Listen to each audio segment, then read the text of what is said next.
The Legend of Zelda Tears of the Kingdom is easily Nintendo's most ambitious game to date. It surpasses most open-world games with its enormous scale, taking the already vast world of Hyrule from Breath of the Wild and exploring its bright skies and its dark depths. But even with all that Tears of the Kingdom has in store for the player to discover, it gets stale rather quickly.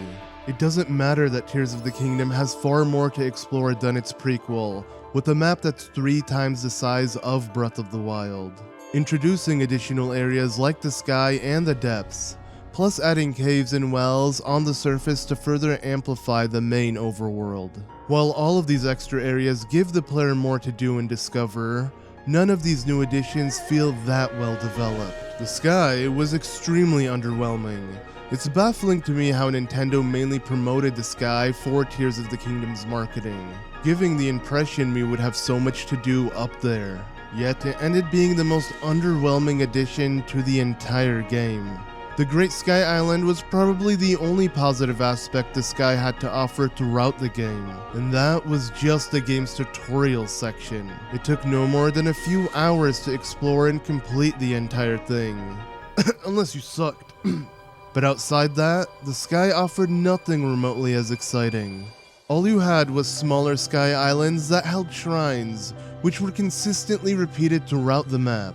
Like there was almost nothing else to do or find throughout them. The sky felt almost limitless in scale, yet there was fucking zilch, zip, nada. And the few islands it had, a majority of them were just archipelagos that held similar layouts to one another, having you repeat similar objectives with each one you found. There was no other island on the same scale as the Great Sky Island, just a small batch of reused islands placed around its enormous scope. And this copy and paste method was something Nintendo abused to pad out the game, not just in the sky.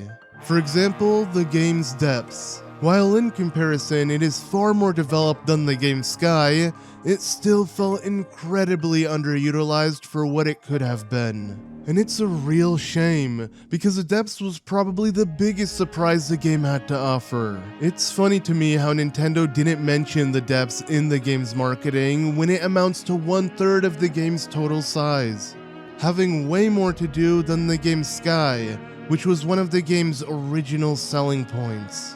Though even with the under-depths vastness, it still was a huge letdown. Outside the few secrets scattered throughout the underworld, its main objective was locating all 120 light roots. And over time, reaching these light roots became more and more of a hassle. Quite simply, you explore the depths' pitch darkness as you journeyed your way to each light root that you'd faintly see from a distance, over and over until completion. There wasn't really much else it had to offer for how massive it was. And traversing through extreme darkness, even after lighting up a light route, made the experience rather shallow than deep as the name supposedly implies. I mean, there is almost nothing significant that the depths has to offer. It's so fucking vast, yet there's barely anything to do down there. Yeah, there are abandoned mines and other secrets, but that doesn't make up for how barren it is. The few secrets you find don't amount to much compared to the actual size of it all. Just so much wasted land that serves as a buffer between locations just to seem grander than it really is. And even if you go out of your way to collect all 120 light roots, you get nothing as a reward. The reward is literally a meaningless inventory item that you can't do anything with. So even if you say it's about the journey and not the destination, what if the journey is just as shitty as the destination? Once again, it felt like Nintendo took what was initially a fun concept for an objective and decided to replicate it over 100 times in order to pad out the game with more inane things to do, expanding it into the same size as Hyrule's surface, with not even 1/10 of the things to do throughout it all. This copy and paste feeling didn't just apply to the newly added sky and depths though, it also carried its way to Hyrule's surface with the many caves and wells found strewn all around the land.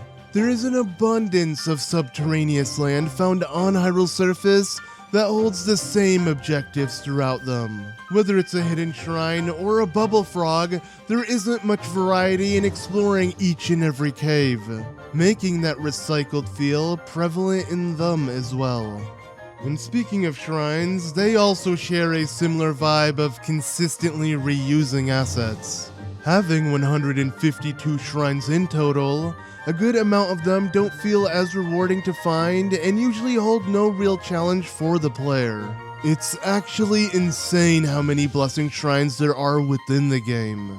48 out of the 152 shrines are Raru's blessings. That is almost 1/3 of the game's total shrines. We may as well refer to Raru as a damn priest with how many blessings he gives.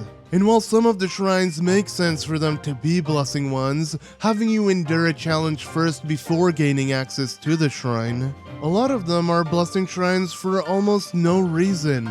It again seems like Nintendo just copied and pasted as many shrines as possible to further lengthen the game with more objectives.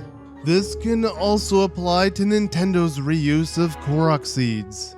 Breath of the Wild had 900 Korok seeds strewn throughout its land. It was an objective that players didn't have to fully complete, as by only collecting half of them, you'd get what you needed from them.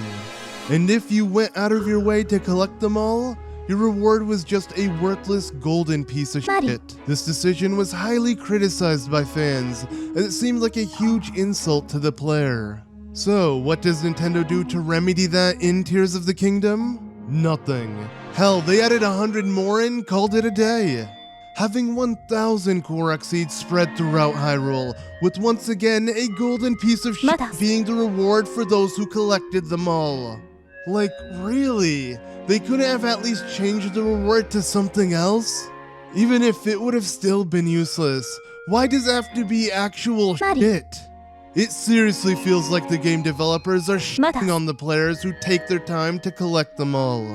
And these shitty rewards don't just apply at Korok seeds. As mentioned, even the light root reward is also a useless inventory item that gives nothing substantial to the player. So what exactly is the point of collecting them all? Because you can't argue that collecting 1,000 Korok seeds or locating all 120 light roots is remotely fun. Especially when collecting them all takes forever. Maybe the first 10, 20, or even 50 can be somewhat enjoyable, but eventually any joy to be had is just lost when you're mindlessly doing the same task again and again and again. Funnily, this copy and paste method doesn't just apply for the gameplay, but it seems to have also infiltrated the story as well. As even the story feels like it just repeats itself, with Nintendo reusing the same cutscene of the imprisoning war after each temple. There is almost no distinct difference in each retelling of it. Like, why? How did Nintendo not think that players would find this annoying or repetitive? You literally get the exact same cutscene retold from each and every ancient sage. And it doesn't help that the ancient sages are nameless and faceless. Just a generic character from each tribe that wears a mask, repeating the same exact story with no unique personality. You may argue that this was so they don't overshadow the new sages that currently aid Link, but in Breath of the Wild, they had both the fallen sages with their well-defined personalities and the soon-to-be sages who also aided Link in different ways, giving significance to both old and new allies of Hyrule. So this decision of having nameless and faceless sages that repeat the same story again and again just seem lazy on Nintendo's part. Because there is no fucking possible way you can defend this shit. Copying and pasting gameplay objectives is common in games, as that is usually the gameplay loop. But copying and pasting the story as well, like, come the fuck on. While Breath of the Wild had a similar structure to Tears of the Kingdom with overall gameplay objectives, they didn't feel as mundane since it was our first time experiencing this style of gameplay. Nor were they nearly as many reused assets and objectives, which made completing Breath of the Wild feel far less monotonous in comparison to Tears of the Kingdom.